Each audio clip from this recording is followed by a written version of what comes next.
Olá, pessoal. Sobre a unidade 4, as teorias pós-críticas, eu devo citar Moreira, 2011, que coloca que tem como objeto de estudo as categorias mais interessadas em questionar padrões construídos sobre raça, gênero, sexualidade, discurso e linguagem. O conhecimento escolar proposto é percebido como manifestação cultural e o objetivo passa a ser compreender as relações entre o currículo, a cultura e o poder. Então, o currículo ele está voltado para o poder, para a classe dominante. Entra no currículo aquilo que a classe dominante acha importante que a sociedade fique sabendo. Só que agora, com esse momento pós-crítico, se volta também para uma discussão. Então, a questão da classe dominante, ela fica cada vez mais na mão, como é que eu vou dizer assim, da sociedade, que procura discutir e dialogar sobre novas culturas e sobre os novos valores. E essa característica, né, desse movimento, a variedade, a perspectiva, né, para os campos da filosofia, da sociologia, da política, que são todas disciplinas de reflexão, passa a ter uma abordagem de quê? De questionar os ideais libertadores dessa concepção crítica.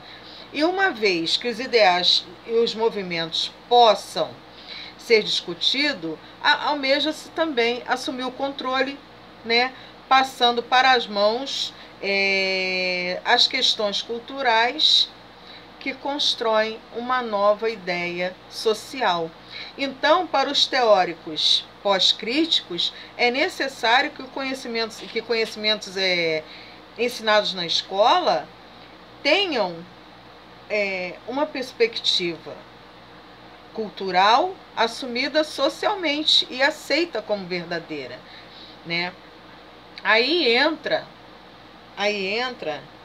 a questão da sociedade, para que ela possa discutir e perceber que o movimento bilateral, que se opõe ao macho e à fêmea, ao branco e ao negro, ao científico e não científico, é uma construção humana e como limitações próprias dos humanos. Há de se compreender, então, que existe uma perplexidade, né? Perplexidade das relações estabelecidas entre o capital econômico e o cultural, como determinantes dessa cultura e desse discurso e dessa prática assumida. Então, na verdade, nós estamos todos dentro de uma concepção teórica que varia muito com relação ao tempo em que a gente vive, ao tempo em que se está vivendo. É como deixar que as coisas fluam de acordo com o tempo. Só que o currículo escolar, ele é muito sério, ele é muito importante, porque nós falamos para a massa. Quando um professor chega na frente de uma turma, ele não fala para meia dúzia de pessoas. Ele fala para a massa. E quantas turmas esse professor tem? Então, esse professor, ele vai formar uma capacidade de reflexão, ele vai formar um pensamento crítico, ele vai dar oportunidade do aluno digerir o assunto e, com isso, formando uma nova concepção, uma nova visão, um novo tipo de conhecimento. Nesse caminho fica claro, né, que as classes menos favorecidas abandonam seus hábitos e saberes a fim de alcançar, né, o padrão estimulado pelo discurso da classe dominante. Então, na verdade, o currículo, ele assume sempre o produto que a classe dominante pretende que seja explorado. Ok?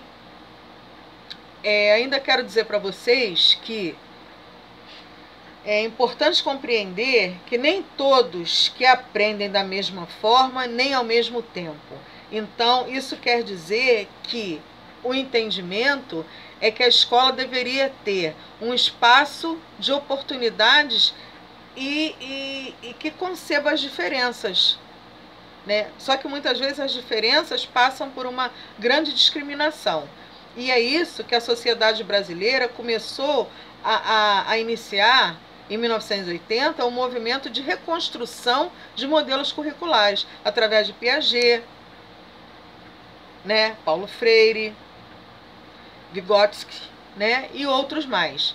Por quê? Porque esse movimento vai buscar caminhar de acordo com a realidade do país e não de acordo com uma realidade de outros lugares. Então se fala em multidisciplinaridade, se fala em interdisciplinaridade, que são outros conceitos que vocês têm também na pedagogia, na transdisciplinaridade, e não apenas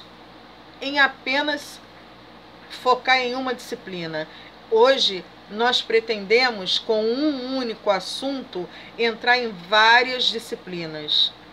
Eu pretendo ir a Petrópolis e fazer um passeio a Petrópolis e abordar o custo desse passeio em matemática, a trajetória, contar como é que foi esse passeio em língua portuguesa, falar de história de Dom Pedro, história do Brasil no Museu Imperial.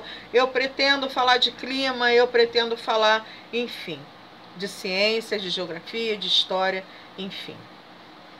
Ok? Então,